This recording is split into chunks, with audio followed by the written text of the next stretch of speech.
Buenas noches, mis queridos hermanos de En la Iglesia. Sean todos bienvenidos a un programa más después de alguna ausencia, poquito, no diríamos muy prolongada, pero no había tenido el ánimo yo de, sino de rezar el rosario todas las noches.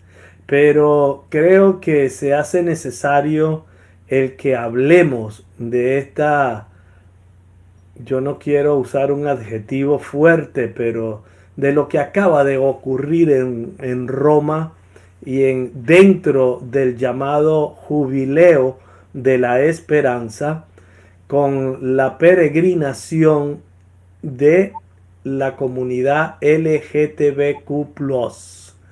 Y, y creo que es necesario que hablemos de ello porque en 2025 años podemos decir que nunca había ocurrido, aunque a partir del 2013, en el pontificado de Francisco, pues, y antes, estando el cardenal Bergoglio en Buenos Aires como eh, arzobispo de Buenos Aires, pues promulgó y promovió leyes de convivencia homosexual. Pero lo que ha ocurrido el sábado en Roma y dentro de la iglesia y dentro de, de, de los templos sagrados es inaceptable. Ese es el adjetivo que califica esto. Y es inaceptable porque es contrario a Dios, es contrario a la palabra, es contrario a la tradición y es contrario a la naturaleza humana. Así que ese va a ser el tema del que vamos a hablar y hemos titulado Los actos homosexuales son intrínsecamente contrarios a Dios. Y yo no voy a dejar cada vez que llamo a Monseñor Juan de Dios Olvera Delgadillo para que nos ayude a analizar, a aclarar, a indagar en la doctrina, en el magisterio de la iglesia. Bendito sea Dios que nunca me dice que no. Monseñor Juan de Dios Olvera, bienvenido a En la Iglesia y gracias por asistirnos en estos momentos de duda y de dolor, porque creo que esto produce y nos ha producido a muchísimos dentro de la iglesia indignación y dolor. Gracias por decir que sí.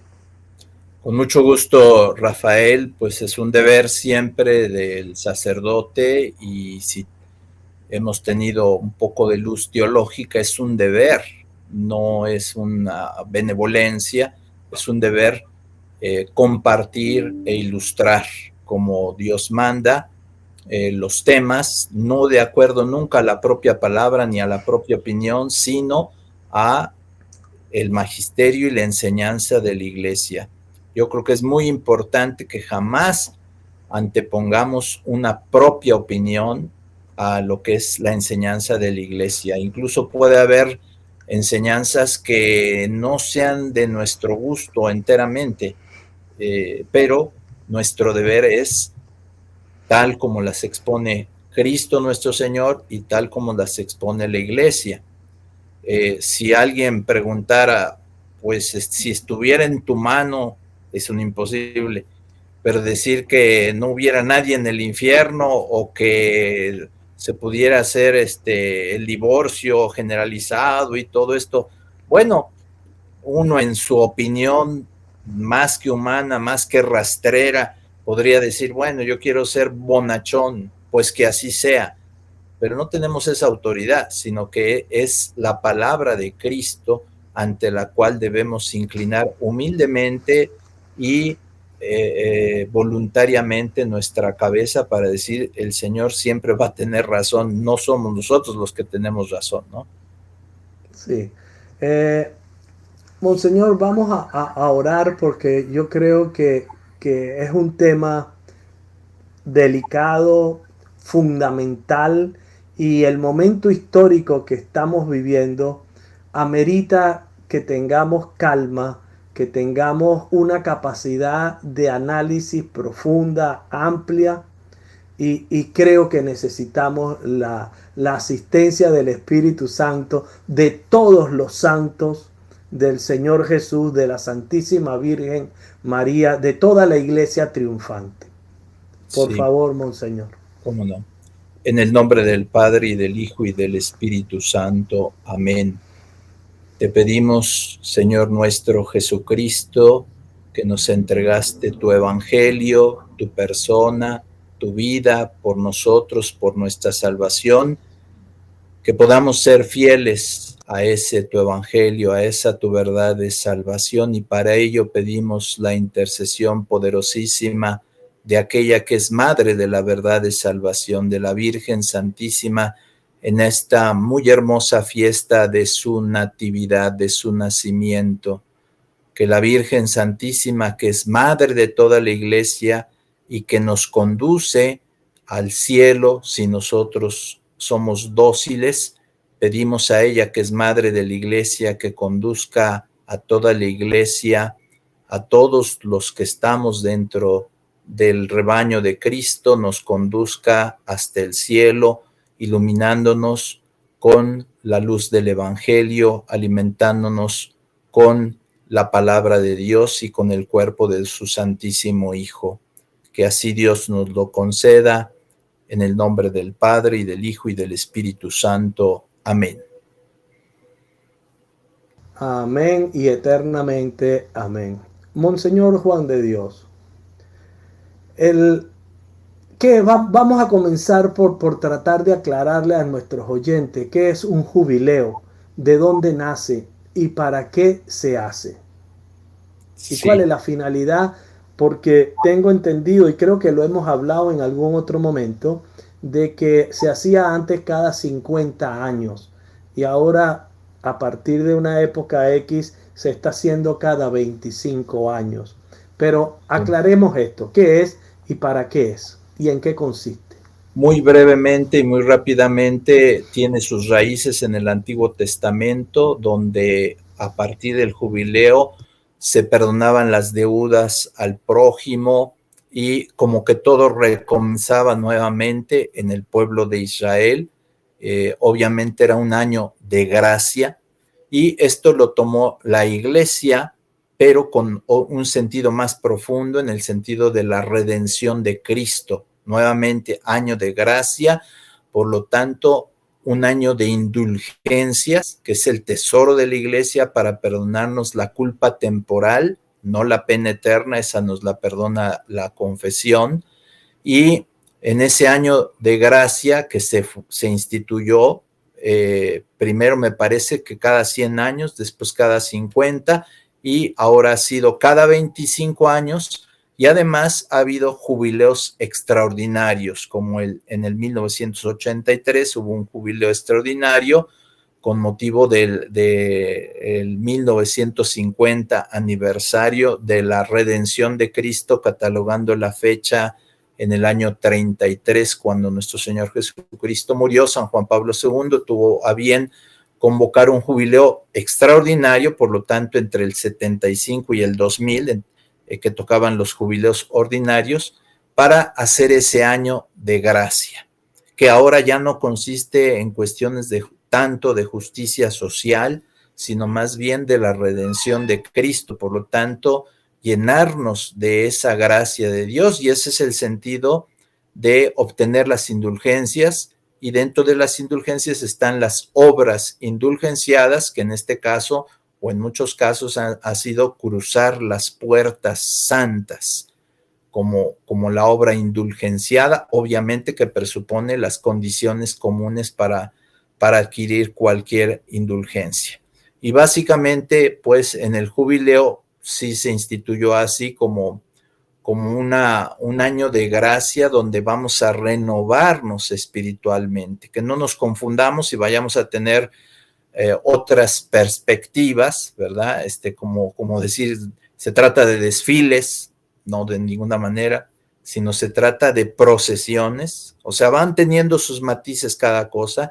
Atravesar la Puerta Santa no como un arco triunfal, sino como un acto penitencial, como un acto de la obra indulgenciada, y como visitar las basílicas papales mayores, las 4 basílicas, que quiere decir que estamos en comunión con la fe apostólica, y eso es muy importante, porque de la fe apostólica nos derivan esa celebración de los sacramentos y esas indulgencias. Básicamente, yo diría que un jubileo ahora es un año de gracia, un año de la gracia de Cristo, para llenarnos y enriquecernos con esa gracia de Cristo.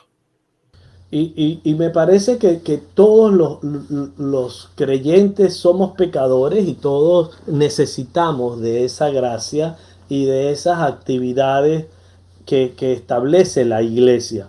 Pero en el caso específico de el jubileo de la comunidad de las letras y de los colores, hemos visto que alguna prensa recoge un número, generalmente hablan de 1000, algunos llevan a 1400, pero que cruzaron la puerta santa del jubileo y, y yo como pecador no me siento más que ninguno de estos hermanos que lo acaban de hacer, pero lo que sí hay una diferencia entre ellos y yo es que yo tengo el deseo claro y profundo de agradar al Señor evitando el pecado. Y lo que he visto y quiero manifestar es que, por ejemplo, hay uno de ellos que lleva un morralito que dice al diablo las reglas y entra por la puerta santa con su marido, su novio, su compañero agarradito de mano. Ahí no veo yo una predisposición ni una disposición a un cambio de vida, a una conversión, a seguir lo que el Señor quiere para nuestras vidas, que además queda muy claro a todo lo largo de las escrituras, que el Señor condena estas actividades. Y es lo que muchos llaman los textos mandarrias o garrote. Pero es la palabra de Dios y el deseo y el consejo de Dios. Sí.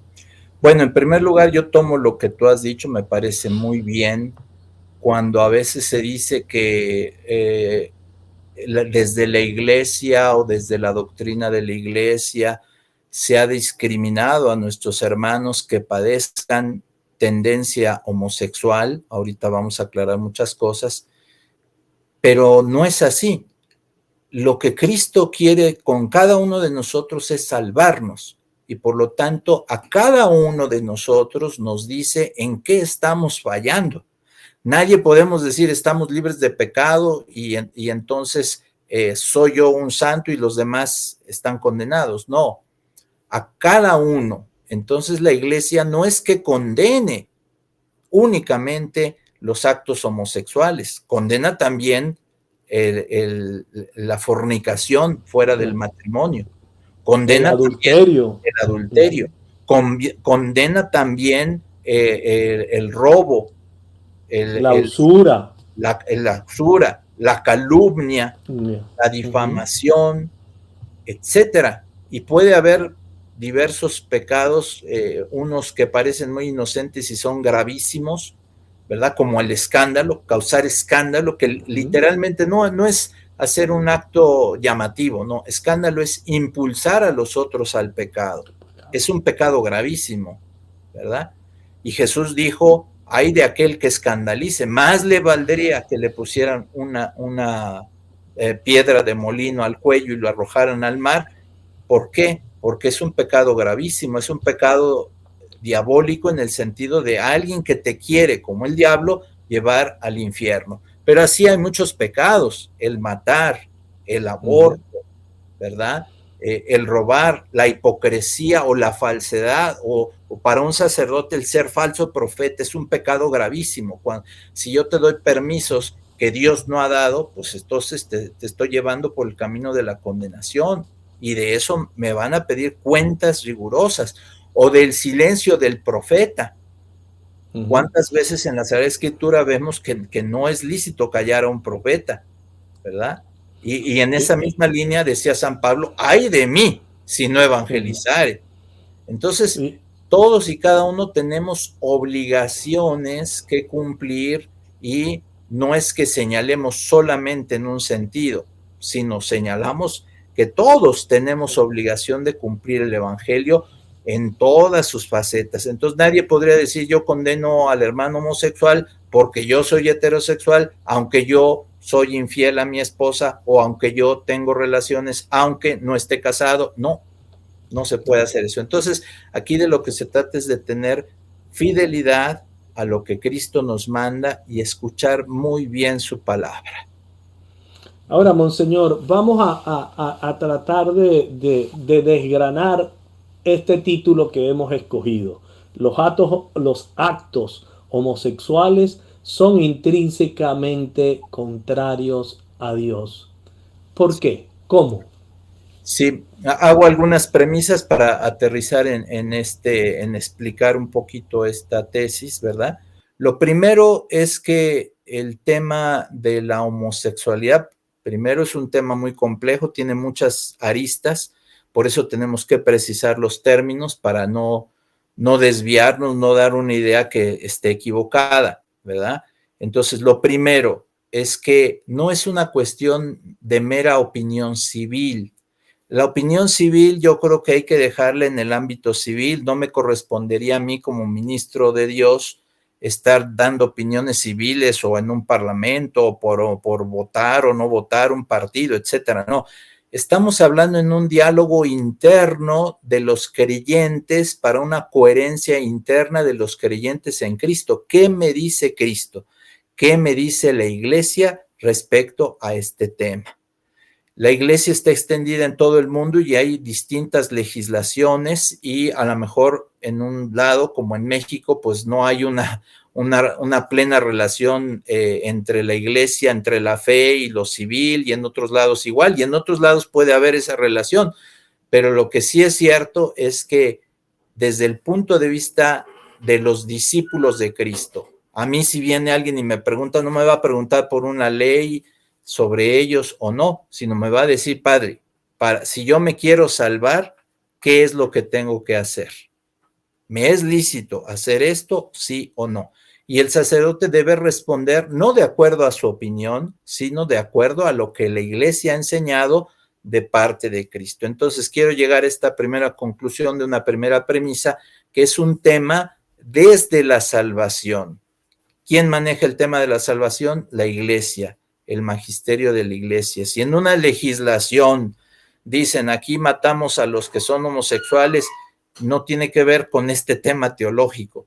Si en otra legislación dice aquí los premiamos, no, aquí te estamos hablando lo que dice Cristo para que te puedas salvar, sí o no. Estés donde estés sobre la tierra, esto no tiene que ver con lo cultural, ¿verdad? Entonces, ¿qué es lo que me dice Cristo? ¿Qué es lo que me ha dicho la Sagrada Escritura? ¿Qué es lo que ha creído el pueblo de Israel? Todavía hoy le podríamos preguntar oficialmente a los judíos y al pueblo de Israel si para ellos es una enseñanza bíblica el que pueda haber homosexualidad como voluntad de Dios. Y un buen judío nos va a decir, obviamente que no. Y en la tradición de la Escritura, por ejemplo, decíamos Levítico 18, 22, nos dice, no te acostarás con un hombre como si fuera una mujer, porque esto es abominación. Estamos hablando apenas del libro de Levítico, todavía no llegamos a la plenitud de la revelación. Y después hay muchas otras citas bíblicas, pero una muy clarita está en primera carta a los Corintios 6, versículos 9 al 10, donde dice San Pablo, no os engañéis. Los que son homosexuales, los que son afeminados, no heredarán, y otra lista que hace ahí una lista de pecados, no heredarán el reino de los cielos. Está más que claro. Y la iglesia siempre lo ha creído así y siempre lo ha catalogado así. Y no es por cultura, no es que ahora estuviéramos descubriendo la cultura de inclusiva y etcétera, etcétera. No, esto es como transmisión fiel de la palabra de Dios. Incluso muchos que hubieran tenido ahorita vamos a explicar un poco más, experimentar una tendencia o que hubieran cometido ese pecado por diversas razones, sabían que estaban en pecado. No es que decían, es una doctrina no segura, es una doctrina ultra segura, sancionada después por el magisterio de la iglesia. Entonces, lo que queremos decir es que no es una materia de opinión para nosotros, ha sido de la palabra de Dios y después el magisterio, que lo ha catalogado como actos intrínsecamente malos, ¿verdad? Tenemos, por ejemplo, el documento que publicó la Congregación para la Doctrina de la Fe, y que hay que recordar que siempre lleva la aprobación, en este caso de San Juan Pablo II, y un documento del 3 de junio del 2003, donde habla de estas situaciones, son consideraciones acerca de los proyectos de reconocimiento legal de las uniones entre personas homosexuales, que son actos intrínsecamente malos. Lo vamos a ver, esta noción de intrínsecamente malos, en esa encíclica Veritatis Splendor, en el número 80. Entonces tenemos Sagrada Escritura, toda la tradición de la iglesia durante 2000 años, toda la tradición. Y después tenemos el magisterio de la iglesia y tenemos el catecismo de la iglesia católica en los números 2357 al 2359. Y se hablan diversas cosas, pero se sintetizan en que los actos homosexuales son intrínsecamente contrarios a la voluntad de Dios y por lo tanto son intrínsecamente malos, son pecaminosos, intrínsecamente. ¿Qué quiere decir intrínsecamente? Quiere decir que en sí mismos son malos y que no hay excepción, no es que por una situación u otra ya no son malos. Estamos hablando en el orden objetivo.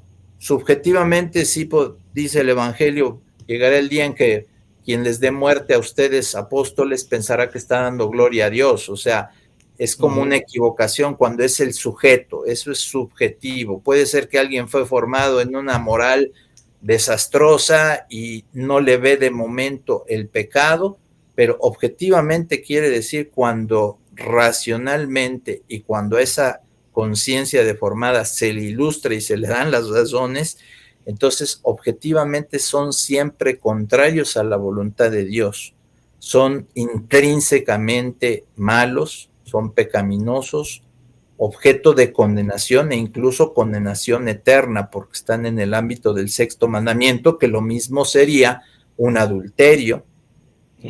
Objetivamente, conscientemente, consentido, o vivir en pecado habitual así, es motivo de condenación de Dios. Usted es muy exagerado, padre. Es que no es mi criterio, perdón. Es el criterio de la iglesia. Así lo ha dicho la iglesia, así lo ha manifestado. Es que son razones culturales que ha tenido la iglesia. Bueno, pues si me lo demuestras, pero eso está en el magisterio de la iglesia y está como doctrina firme y se ha transmitido a través de los siglos y está además en el evangelio. Entonces, creo que no, es como el que dice, es que la doctrina del infierno nos parece muy dura, padre, usted tiene una mentalidad muy dura. Perdónenme, yo no escribí Mateo 25, donde dice Cristo, id malditos al fuego eterno. Yo no lo escribí, yo lo recibí como doctrina de Cristo transmitida por la iglesia y transmitida constantemente. Y en el cumplimiento del mandato misionero nos vemos obligados y comprometidos a enseñar lo que el Señor nos dejó como enseñanza. Yo quisiera, Monseñor, si me permite, compartir con la audiencia lo que nos dice el catecismo, porque me parece que es fundamental. Usted lo nombró, pero yo quiero hacer énfasis en ello, porque una de las razones de este programa es conocer y educar. Y de esa manera vamos a tener un criterio bien formado. Permítame. Sí. En el 2357 o en el 2357 del Catecismo, define más o menos qué es la homosexualidad, pero lo que quiero es esto que está aquí subrayado. Apoyándose en la Sagrada Escritura que los presenta como depravaciones graves. Génesis 19, 1 al 29, Romanos 1, 24 al 27, esta cita que usted nos compartía, Primera de Corintios 6, 10 y Primera de Timoteo 1, 10. La tradición ha declarado siempre, lo voy a repetir, la tradición ha declarado siempre que los actos homosexuales son intrínsecamente desordenados. La Congregación para la Doctrina de la Fe, en la Declaración Persona Humana número 8, son contrarios a la ley natural. Cierran el acto sexual al don de la vida. No proceden de una verdadera complementariedad afectiva y sexual. Y esta es la cereza del pastel. No pueden recibir aprobación en ningún caso. Y lo repito, no pueden recibir aprobación en ningún caso. A partir de esto, Monseñor. Exactamente, Rafael, o sea, es cuando dices no hay excepción alguna, nada más hay que hacerlo notar. Ajá. Entonces, la pregunta que surge es esta. Por 2013 años, la iglesia y los papas y la tradición y el magisterio de la iglesia nunca llevaron la contraria, ni siquiera osaron hacer algo que quisiera impulsar esta actividad. Pero en el pontificado de Francisco ya muchos lo catalogaban y ahora lo reconfirman de que ha sido el pontificado de la promoción de las letras y los colores. Aparentemente, para muchos, el acto realizado el 6 de septiembre, el pasado 6 de septiembre en Roma, el jubileo de las muchas letras y los colores, deja ver que hay una situación dentro de la iglesia de continuidad con lo que venía promoviendo Francisco en este tema, en este sentido. Tiene un papa la potestad, la autoridad para cambiar las escrituras y para cambiar la tradición, el magisterio de la iglesia. Ningún papa, ni tampoco el magisterio de la iglesia, ni ningún sacerdote tenemos la potestad, ni la iglesia completa, de cambiar una sola palabra del evangelio de nuestro Señor Jesucristo. Esto que estamos diciendo, si aparentemente hay cambios, son de facto, porque aún ahora no hay una doctrina que esté contradiciendo la doctrina, o sea, aún ahora está vigente la doctrina de lo que hemos leído del Catecismo de la Iglesia Católica, de lo que ha dicho las diversas instrucciones o declaraciones de la Congregación para la Doctrina de la Fe. Hay otra declaración, aparte de esa que vimos, la persona humana, hay otra que es consideraciones acerca de los proyectos de reconocimiento legal de las uniones entre personas homosexuales. Esto es un documento que nos dejó el cardenal Ratzinger, otra vez con la aprobación de San Juan Pablo II, y hemos dicho que es del 3 de junio del 2003, y ahí por leer algo de esto que aprobó San Juan Pablo II es: la Iglesia enseña que el respeto hacia las personas homosexuales, que queremos respetar, porque son hermanos, son personas, y la Iglesia nos manda a respetarlos, pero el respeto no quiere decir que no señalemos que alguien comete una acción que debe corregir. Y dice, hacia las personas homosexuales no puede en modo alguno llevar a la aprobación del comportamiento homosexual. ni a la legalización de las uniones homosexuales. O sea, San Juan Pablo II está incluso llegando al aspecto civil de la legalización de las uniones homosexuales. Reconocer legalmente las uniones homosexuales o equipararlas al matrimonio significaría no solamente aprobar un comportamiento desviado y convertirlo en un modelo para la sociedad actual, es un comportamiento desviado, sino también ofuscar valores fundamentales que pertenecen al patrimonio común de la humanidad. Bien, entonces, no, nuevamente se insiste en que no es la opinión de unos o de otros o de las mayorías. ¿Cuántas veces la palabra de Cristo iba contra las mayorías? Cuando a Jesús le preguntan que si era lícito divorciarse de la esposa porque Moisés había dicho que sí, la respuesta popular, por supuesto, que era decir, bueno, lo dijo Moisés, tranquilos, ahí vamos, ahí está bien. Y dio la respuesta más inesperada e impopular, pero la más fiel a la palabra de Dios, a la más fiel a la voluntad de Dios. En el principio no fue así. Lo que Dios unió, no lo separe el hombre. Entonces ahí tenemos el ejemplo de cómo Jesús culmina la labor del profeta hablando directamente lo que es la voluntad de Dios, ¿verdad? Y entonces así tenemos los ejemplos de cómo la iglesia nos pide transmitir lo que es la voluntad de Dios, no lo que es la opinión, ¿verdad? Porque también en Juan 6, cuando Jesús nos anunció la hermosísima doctrina de la Eucaristía y su promesa, la mayoría se iba, eso no es que fuera muy popular, y sin embargo Jesús dijo, ustedes también se quieren ir, pues adelante, porque esta es la verdad. La verdad, sea popular o no, que es un criterio subjetivo, sin embargo, nosotros debemos ser fieles a la verdad de Dios. Entonces eso es muy importante tenerlo en cuenta, no es una cuestión de cultura, no es una cuestión de ir avanzando, que vamos descubriendo cosas, no, esto está dicho por Dios, ¿verdad?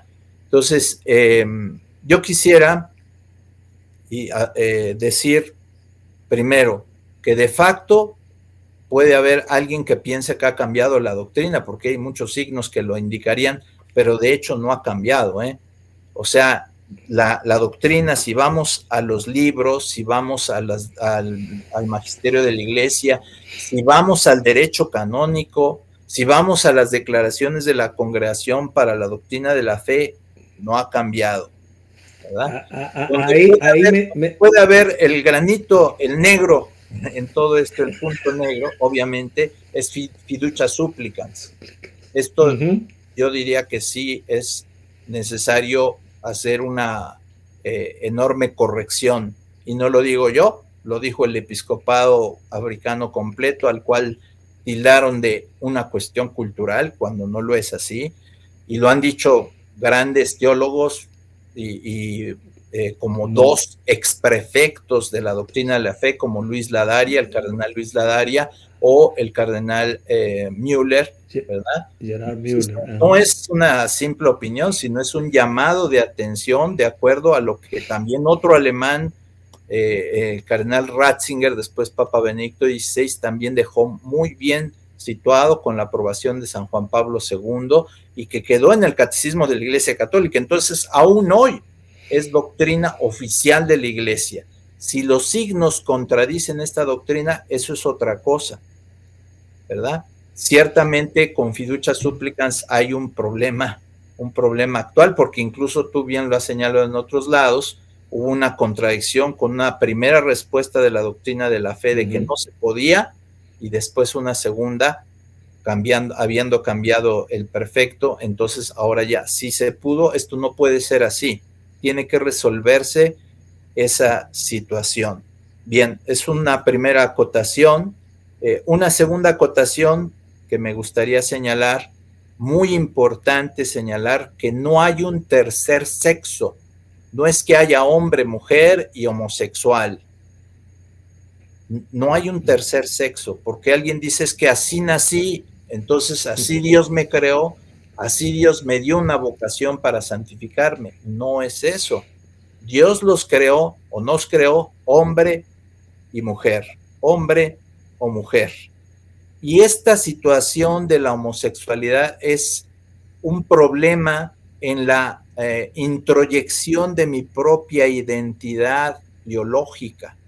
El ser humano es el único que tiene que hacer un proceso de introyección de su propia identidad biológica, porque es un ser consciente, es un ser racional.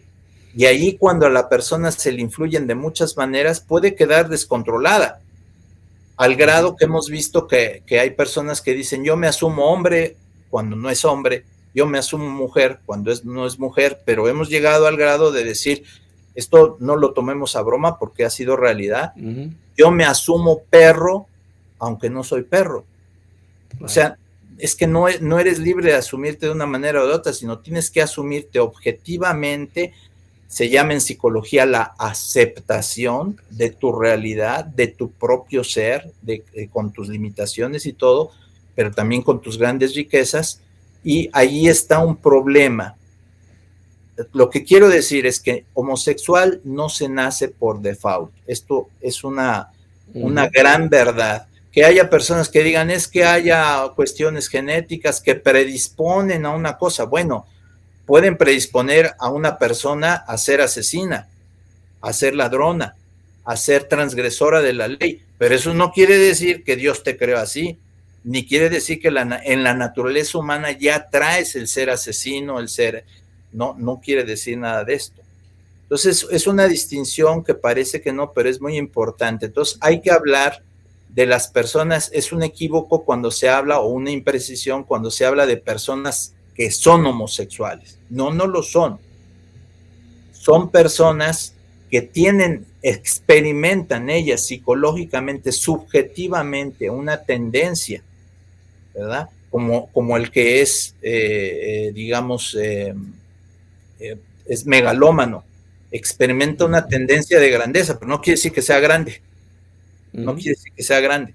Entonces tiene que situarse en la objetividad de su realidad, tal como Dios nos creó. Cuando tú acudes, cualquier persona acude para entenderse a sí mismo, como decía San Juan Pablo II en Redemptor Hominis, el hombre, el ser humano, se entiende a sí mismo en Cristo, es cuando descubres tu mayor verdad. Y allí podremos citar el testimonio de muchas personas que por malas influencias han tenido estas tendencias y que se han normalizado, por decirlo así. Nuevamente, no nos metamos en el discurso civil porque perdemos los criterios. Estamos en un discurso desde Cristo. Yo estoy hablando desde Cristo. Si alguien me dice, usted está loco porque habla desde Cristo, bueno, todos los que estemos hablando desde Cristo tenemos el mismo criterio, ¿verdad?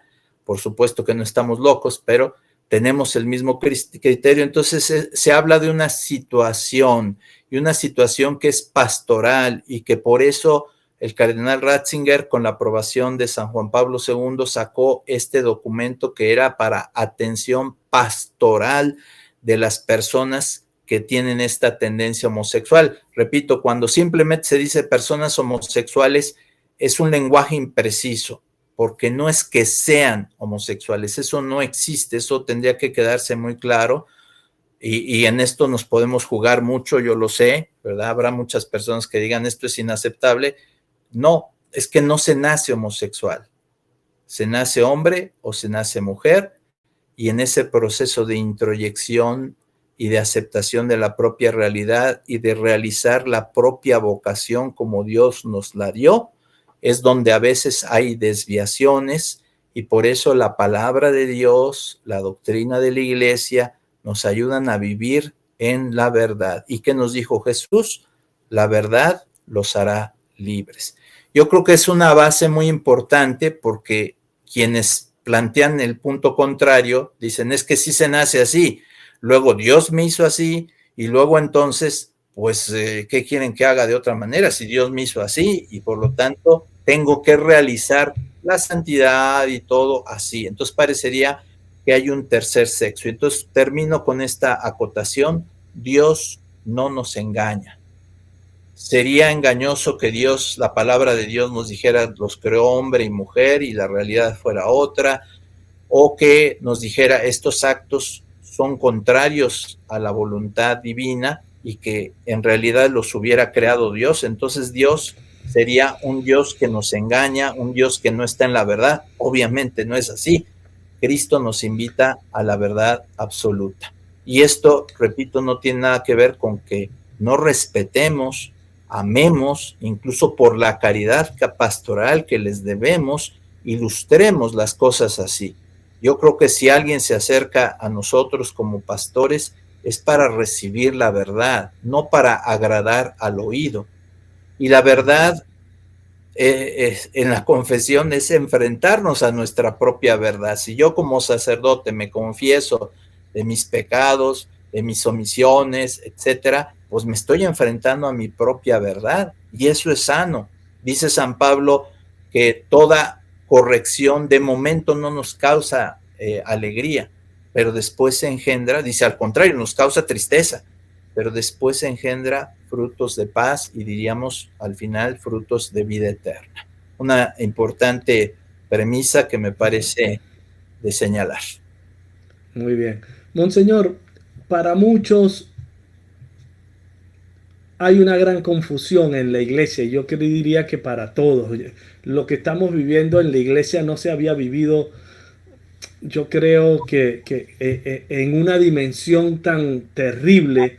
Por supuesto que habían las herejías, han habido desde el comienzo, pero han salido al frente pastores, sacerdotes, que a muchos de ellos doctores de la iglesia a posteriori, a enfrentar esas herejías.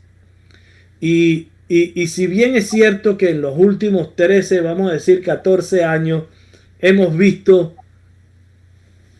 cosas terribles dentro de la iglesia, ya usted señaló Fiducia Supplican, pero también en Amoris Laetitia, y sabemos del documento publicado por el grupo de laicos y algunos, y por el cual usted está en un proceso judicial o extrajudicial.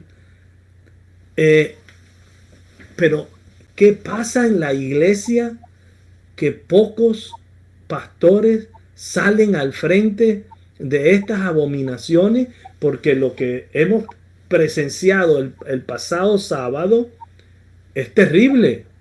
Es decir, que un grupo de personas que se saben en pecado, y no es que yo no me sepa en pecado, pero que no tienen ni manifiestan, y voy a insistir en esto, la menor disposición a la conversión, al arrepentimiento, a dejar el pecado, sino que lo que buscan es la aprobación y la aceptación. Y escuchando algunos relatos de algunos de ellos, lo que quieren es que la iglesia escuche sus historias. ¿Acaso la iglesia tiene necesidad de escuchar mis historias de pecado y mi deseo de no cambiar? ¿A quién enriquece eso?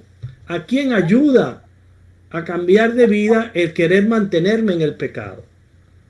Yo no sé qué puede decirnos al respecto. Bueno, perdón, hago un paréntesis antes de llegar a este punto y ahorita lo retomo. Hablando de Fiducia Supplicans, voy a decir una cosa que parece bárbara, pero lo voy a decir. Ni Fiducia Supplicans se atreve a contradecir la doctrina de siempre de la Iglesia, sino un poco tangencialmente se llega a justificar con fines pastorales y de caridad, un poco que se puedan bendecir a las parejas homosexuales, pero reconoce o todavía ahí no aparece que se diga dejan de ser pecado, a tal grado que el mismo Papa Francisco dijo, bueno, es que se les bendice como separados, para lo cual al parecer no hacía falta una declaración de la doctrina de la fe, porque eso ya se hace en todo el mundo, ¿verdad?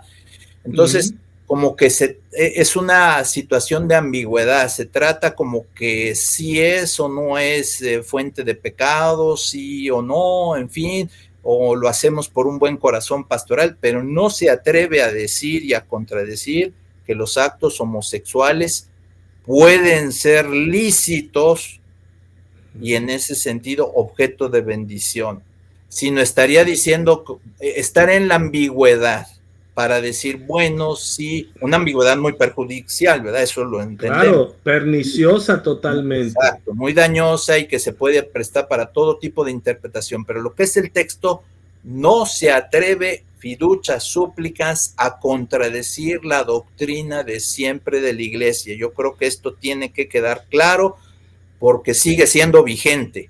No podemos decir, ya está fiducia súplicas, vamos a borrar los números del catecismo de la Iglesia Católica porque ya fiducia súplicas está aclarando este punto. No es así. Yo diría que fiducia súplicas se tiene que interpretar, si es que cabe la interpretación, a la luz del catecismo, a la luz de las anteriores declaraciones de la Congregación para la Fe, etcétera, lo cual representa un reto, un desafío, y que si de plano no se puede hacer, pues tendría que precisarse a tal punto que se tendría que derogar, me parece, ¿verdad? Pero se navega en la ambigüedad, pero lo que quiero decir es que no se ha atrevido fiducia súplicas a hacer esto, y hasta la fecha no ha habido nadie que se atreva. Hay insinuaciones, digo, con autoridad en la iglesia, pues James Martin, pues sí lo puede decir muchas cosas, ¿verdad?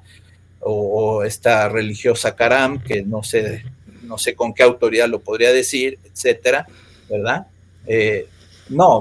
No hay quien se haya atrevido. O sea, lo que quiero decir, a tal grado es firme esta doctrina que ni las líneas más de avanzadas se atreven a contradecirla, sino tratan inútilmente, yo diría, de reinterpretarla para torcerla. No se puede, no es imposible. Pero creo que ahí es obvio que hay la intención de facto, como usted lo señalaba anteriormente.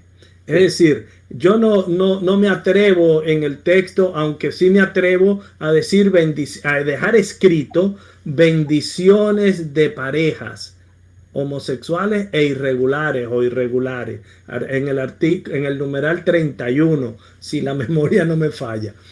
Pero en el hecho, en la práctica, lo que vemos es que la gran mayoría, o una mayoría, no es la gran mayoría, una mayoría bendice en pareja. Es decir, contradiciendo lo que tanto defendió y trató de exponer el Papa Francisco, y hasta el cardenal Tucho Fernández hizo una aclaración pública en una rueda de prensa de que la cosa es individual, pero en el hecho, en el facto, en la realidad, lo que hay es otra cosa. Esto es todo un equívoco y toda una ambigüedad, porque voy a dar testimonio de la pastoral, como se ha hecho. Yo ya tengo prácticamente 40 años de sacerdote y voy a dar testimonio de cómo se ha hecho la pastoral. Cuando llegaba una pareja y decía, Padre, nos bendice estos anillos, el sacerdote preguntaba, perdón, ¿ustedes están casados por la iglesia? Sí, con mucho gusto se bendicen los anillos y se les renueva sus promesas matrimoniales. No están casados por la iglesia, no puedo hacerlo. Y si quieren se les da una bendición individualmente, y esa bendición es el deseo de que cada uno encuentre el verdadero camino de la santidad y de la conversión. Eso es muy importante. Esto era la praxis de la iglesia, siempre ha sido la praxis de la iglesia. Por eso es lo que algunos tratan de innovar cosas, porque precisamente saben que esa es la praxis de la iglesia. Entonces, cuando se dice bendecir en pareja, ¿qué significa? Que se bendice una relación pecaminosa es inaceptable, no se puede aceptar, no se puede bendecir el pecado. Eso es claro como el agua, ¿verdad? Que se bendiga a dos personas para que cada uno encuentre el mejor camino para llegar a su propia salvación, sí. Que se les bendiga para continuar juntas en el pecado, no, eso es obvio.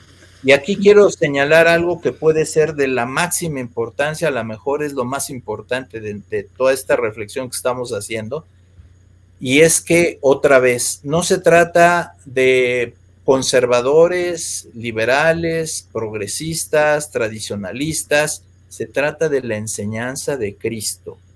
Lo demás no importa, si eres más que si eres tradicionalista o eres progresista, son categorías que se ponen, pero que no valen, porque es el criterio de Cristo. Y aquí quiero decir todavía lo importante. Aquí lo que se está jugando es la salvación de las personas. Yo creo que si no estuviera en juego la salvación de las personas, yo te diría con todo el cariño, Rafael, pues no me metas a opinar de estos temas porque pues a lo mejor me gano enemigos, no lo sé. No, se trata de la salvación y de lo cual a mí, a ti y a todos, según su propia responsabilidad, se nos van a pedir cuentas. La salvación de las personas sería un gravísimo, gravísimo error si yo en la privacidad del confesionario alguien me dijera, padre, yo estoy mal por esto, y yo le dijera, te voy a corregir, fíjate que no es así, tú puedes tener una vida habitual viviendo relaciones homosexuales y Dios te va a perdonar. Gravísimo, va mi salvación de por medio. Y así apliquémoslo a todos los ámbitos. Si la hermana Lucía Caram, que yo no tengo el gusto de conocer su doctrina porque no es una teóloga renombrada de ninguna manera, ¿verdad? Dice que sí se puede, bueno, pues está incurriendo en una cosa gravísima. Y es una cuestión de salvación eterna. Ya dejemos que vivan felices aquí o no vivan felices aquí.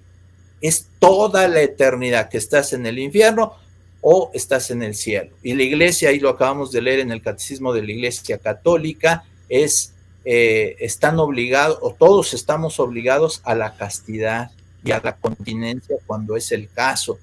Entonces lo mismo está obligado a la continencia y a la castidad el que es viudo, no puede tener relaciones con otra persona si no se ha casado nuevamente, el que está casado y no puede ser infiel y cometer adulterio, o un sacerdote que tiene promesa de celibato, o una religiosa como Lucía Caram que tiene voto de castidad perpetuo, o un homosexual que dice yo no puedo, no soy libre de hacer estos actos homosexuales. No, es una cuestión de salvación eterna. Esto es lo que hay que entender. Si no, yo creo que si fuera solo aquí en el tiempo, pues muchos diríamos, bueno, pues miren, ahí vean cómo pueden ponerse de acuerdo y todo muy bien, y cada quien y todo. No, esto trasciende a la vida eterna y por eso se habla y se trata de ser fieles a la doctrina de Cristo y recordando que Cristo dijo, todo aquel que me niegue delante de los hombres, yo lo negaré ante mi Padre Celestial. Y negar, una forma de negar es cuando tú no dices la doctrina de Cristo, estás diciendo otra doctrina. Y la doctrina de Cristo la tenemos por lo que la nota apostólica, la iglesia es una santa católica y apostólica, todo lo que recibimos de los apóstoles, que nos están transmitiendo de Cristo toda la doctrina, ¿verdad? Entonces eso me parece algo muy, muy, muy importante, ¿verdad? Bien, entonces, lo más importante, lo más esencial, porque aquí serían millones de personas, y aquí quiero entrar en otro tema todavía, que es que si se acepta esta cuestión de los actos homosexuales, borramos esto de que son intrínsecamente contrarios a Dios, nos llevamos de por medio toda la moral sexual, toda. Voy a poner ejemplos. Humane Vitae fue muy controvertida en su momento porque decía que los actos sexuales entre esposos que no estaban abiertos a la vida son pecaminosos. Fijémonos, los actos sexuales entre esposos que no estén abiertos a la vida son pecaminosos, tienen que estar abiertos a la vida. Entonces, ¿cómo vamos a ver un acto homosexual que la Sagrada Escritura cataloga como perversión, como abominación, y que no está abierto para nada a la vida, y que no es el plan de Dios, y que tiene la huella del diablo, en el sentido de decir, le llevo la contraria a Dios. ¿Cómo si decimos eso, pues esto ya nos queda como peccata minuta, esto que dice la iglesia? Y si ya, entonces ya diría también, pues las relaciones prematrimoniales, bueno, pues son entre hombre y mujer, son hasta más de acuerdo al plan de Dios que los creó hombre y mujer, entonces también aceptables. Y si seguimos así, entonces démonos cuenta que esto implicaría el derrumbe de toda la moral sexual de la iglesia y de todos los, dejemos si quieren el término, de toda la moral que Cristo nos dijo que teníamos que seguir para la salvación, el mismo evangelio. Entonces, es de tal manera destructivo y no se puede pasar por este punto porque entonces esas son las consecuencias. Es gravísimo. Y si nosotros sacerdotes no lo señalamos y no lo tenemos claro, estamos siendo falsos profetas y estamos no transmitiendo lo que Cristo dice, y entonces pues ni para qué nos consagramos como sacerdotes, puesto que no estamos luchando por la salvación de los demás, sino al contrario, nos está importando muy poco esa salvación. Bueno. Entonces, de suma importancia este asunto de los actos intrínsecamente malos. Y termino mi comentario diciendo que en esto va de por medio, yo diría, la humanidad entera. ¿Qué persona no está en el caso de una moral sexual? Sea homosexual, sea heterosexual, sea casado, sea soltero, sea sacerdote o sea religiosa. Entonces, si fallamos y si la iglesia fallara en la moral sexual, estaría fallando en la salvación, y eso ya sabemos que es una característica de la iglesia, que Dios le ha prometido la indefectibilidad, que es el que no puede fallar en su labor de salvación. Por esto sería imposible y es contradictorio con el mismo plan de Dios. Creo que si se atentara contra este plan de Dios, lo que haríamos es ponernos la soga en el cuello, porque Dios nos va a juzgar, mucho más allá de un juicio canónico. Un juicio canónico pues es falible por esencia y por definición, es jus humanum, y por eso hay distintas instancias, se puede apelar, pero el juicio de Dios sabemos que es inexorable, que va a llegar y que es infalible. Y no tendrá apelación alguna. Muy buen punto.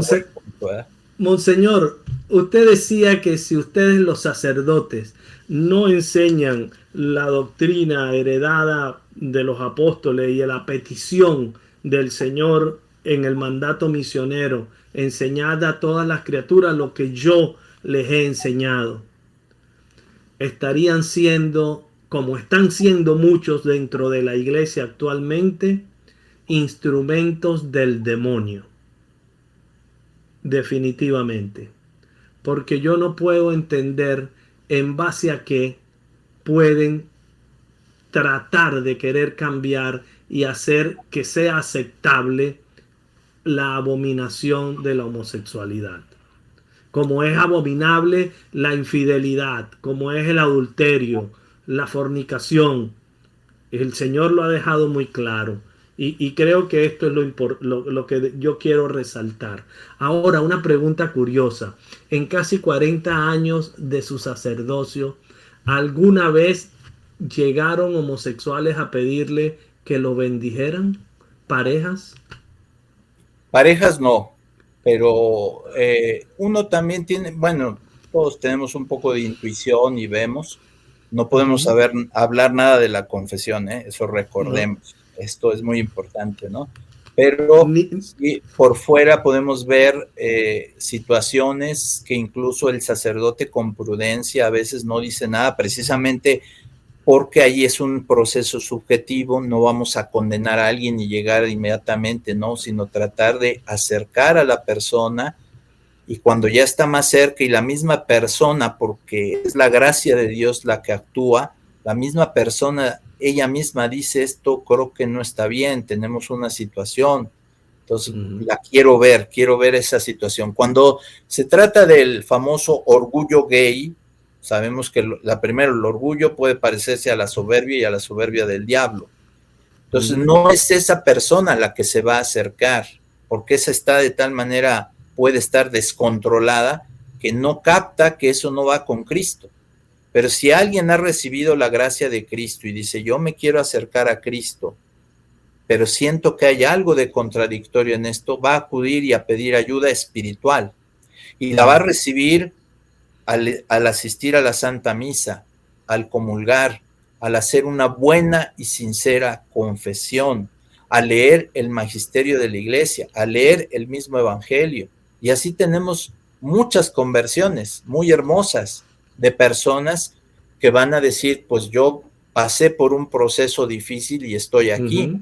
Y diríamos que la historia de cada uno de nosotros es a través de procesos difíciles. Estamos hablando de procesos de homosexualidad, pero habrá quien diga, yo fui rechazado por mis padres y tengo un complejo de que yo soy nada, de que no valgo, etcétera. Entonces, bueno, pero lo vas superando con la palabra de Dios. No hay algo que la palabra de Dios, el Evangelio, la Eucaristía, Cristo, por la intercesión de la Virgen, no puedas lograr y puedas superar plenamente. Entonces, yo creo que no es señalar casos especiales, todos estamos en situaciones en las que Cristo nos llama a la conversión, ¿verdad? Entonces, esto en América Latina no se ha dado mucho, creo que en el mundo no se ha dado mucho, al grado que James Martin apenas tuvo el permiso, hizo una bendición inmediatamente, como algo que se puede hacer ahora, ¿no? Había algunos casos muy aislados, porque sabía todo mundo que en la iglesia eso no era permitido.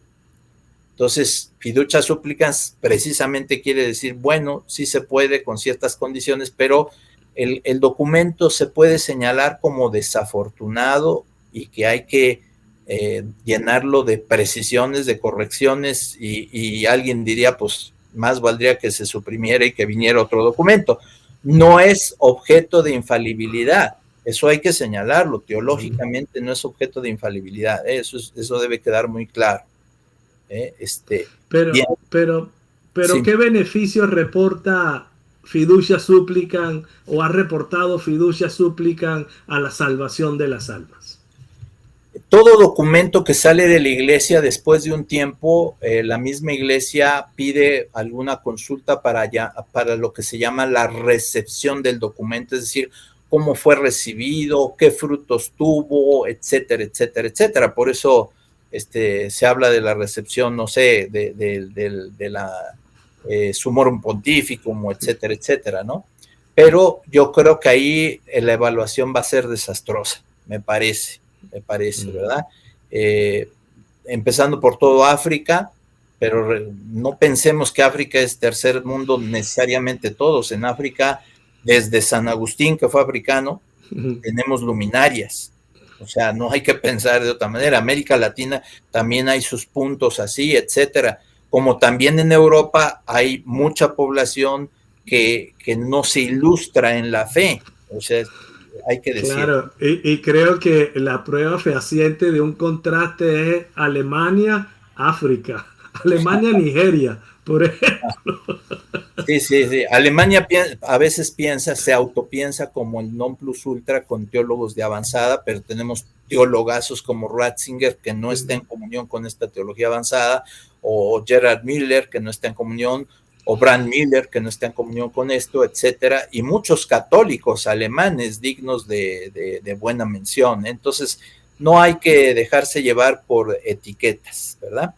Bien, regresaría un poco a tu pregunta, lo que decías un poquito de que la gente pide ser escuchada. Yo creo que en ese sentido, si es sincero la petición, se les puede escuchar.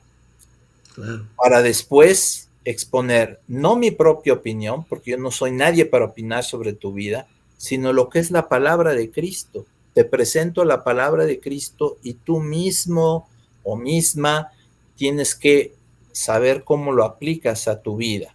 Yo solo seré un instrumento para presentarte esa palabra de Cristo, pero definitivamente quien te habla al oído es Cristo a través del Espíritu Santo, a través del magisterio de la iglesia, ¿verdad? Ahora, ¿por qué se ha normalizado a veces tanto? ¿Por qué muchos sacerdotes o en muchas parroquias se hacen iniciativas un poco ambiguas? yo creo que es por el no leer y aprender bien el magisterio de la Iglesia y por dejarse llevar por las aparentes modas que hay. Recordemos lo que pasó después del Concilio Vaticano II, que no había todos estos medios de comunicación, todavía no salían los documentos, ni siquiera el de la liturgia, ya estaban haciendo experimentos litúrgicos porque dicen que dijo, que el otro dijo, que ahora se podía hacer esto, ¿no? Entonces, eso, a veces pasa eso, hay que ir a estudiar lo que dice el magisterio de la Iglesia y nos vamos a dar cuenta de muchas cosas, ¿no? Entonces, aquí quiero señalar una experiencia también, que eso sí pasó, eso sí fue real, hace unos años, en algún lugar de México, se hacía una procesión en honor a la Virgen de Guadalupe y participaban todos los grupos. Esto hace años, ¿eh? Y ahí de momento se infiltró un grupo de homosexuales y el párroco, por no saber qué hacer y además por pensar que eso iba a ser algo positivo, los dejó y la gente estaba escandalizada porque junto con diversos grupos de campesinos, agricultores, mujeres, niñas, etcétera, etcétera, iba un grupo de homosexuales. Entonces todo el mundo decía, ¿y cuál es el mensaje? ¿Cuál es el mensaje? Entonces eso ha pasado ahora con este jubileo, que el mensaje, lo más bajito que podemos decir es que es ambiguo. Es ambiguo. Se puede interpretar para 1000 cosas. Para jubileo, realmente el jubileo tiene que ver con la salvación y con la confesión y con las indulgencias. La pregunta es, si se les celebró misa a estos hermanos, ¿comulgaron? ¿Pudieron comulgar? Recordando que la comunión no es un acto meramente subjetivo, no se trata de decir, pues yo soy promotor del aborto, yo soy racista, yo soy asesino y todo, pero en mi conciencia siento que estoy haciendo bien, entonces me puedo acercar a comulgar, ¿no? Por eso es el orden objetivo. Objetivamente te impide comulgar el que tú seas asesino, que tú seas racista, que tú menosprecies al prójimo, que tú seas abortista. Objetivamente te impide comulgar. Entonces, aquí la pregunta es, ¿pudieron comulgar? Si ellos dijeron, estamos guardando castidad y queremos conservarnos así, que es lo que dice el Catecismo de la Iglesia Católica, adelante, es la comunión, es nuestro Señor, está bien. Pero si alguien dice, yo no solamente vivo en pecado habitual, porque no estoy en ningún matrimonio, y estoy realizando actos que la Sagrada Escritura califica de abominación, ¿puedo comulgar así? Y con la advertencia de San Pablo, primera a los Corintios, capítulo 6, versículos 9 al 10, no se engañen, ni los afeminados, ni los homosexuales, ni otros, ¿verdad? Asesinos, etcétera, hace una lista, podrán entrar o heredarán el reino de Dios. No se engañen. Entonces la pregunta es, ¿podrían haber comulgado? Y si esto no es así, ¿se trata de un verdadero jubileo? ¿Se trata de un verdadero año de gracia? Y si no es así, ¿qué sentido tiene haber celebrado la Eucaristía? También, bueno, el único sentido es que Dios nos toque en lo profundo, ¿verdad? Que nos toque, pero es una doble responsabilidad, es decir, una doble valencia. Dios me puede tocar. Monseñor, déjeme analizar un poquito el hecho real. Entraban en parejas, agarraditos de mano, dándose besos a la iglesia. ¿Fueron a confesarse antes de esto? Si se confesaron, volvieron a estar en pecado, lo más seguro. ¿Hay la intención de salvaguardar el alma? ¿O es simplemente un antojo o un deseo de ser aceptado? O de penetrar y hacer más daño a la iglesia. Y además decía San Juan Pablo II algo que era muy profundo, ¿no? Decía, es falsificar Cuando decía Juan Pablo II, el amor entre un hombre y una mujer que no son esposos, que no se están casando, es falsificar el amor. Aquí también sería falsificar el amor y por lo tanto falsificar el jubileo, porque estamos entrando para la salvación.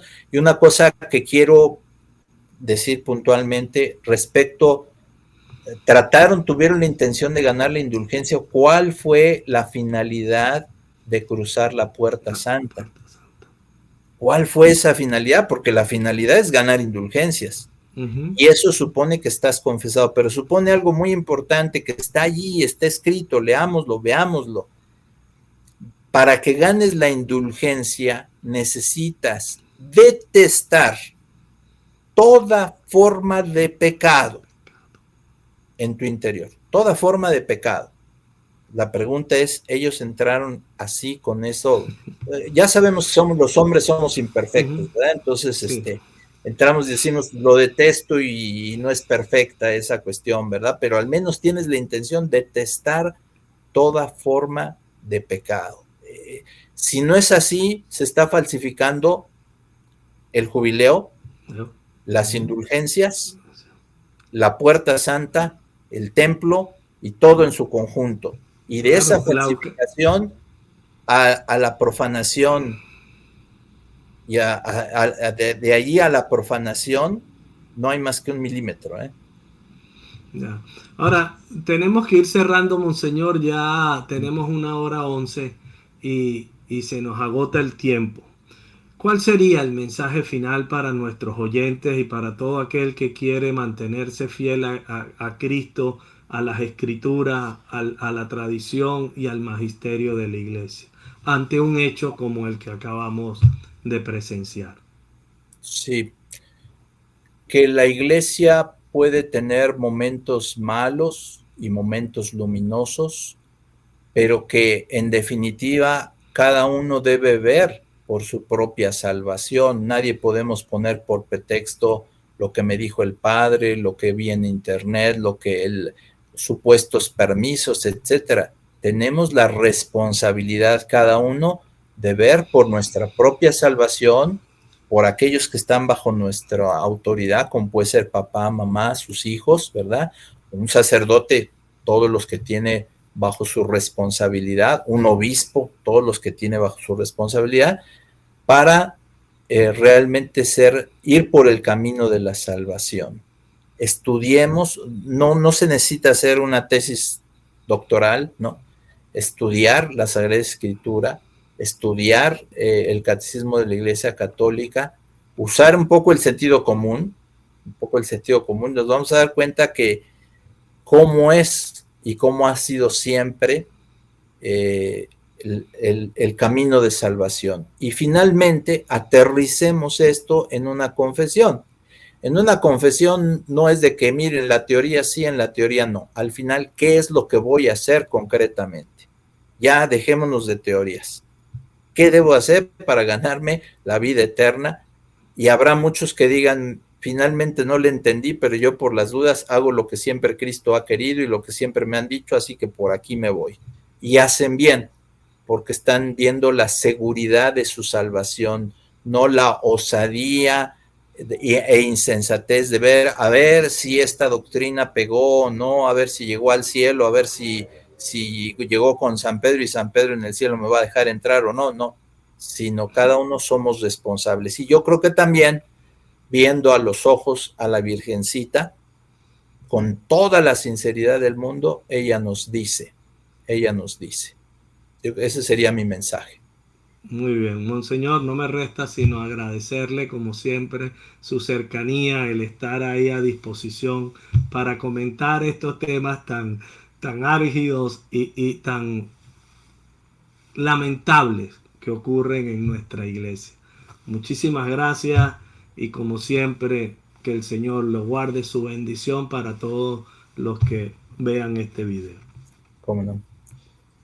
Te pedimos, Señor, que nos ayudes a vivir con coherencia tu doctrina, tu verdad, para ir por el camino de la salvación, que también nos des mucha humildad para estudiar esa misma verdad y para exponerla nos des valor y tu Espíritu Santo para poder hablarla y exponerla, y que nos des también la humildad para nunca condenar a ningún hermano, pero sí exponerle con humildad y con caridad fraterna nuestra inquietud por su propia salvación y exponerle tu verdad.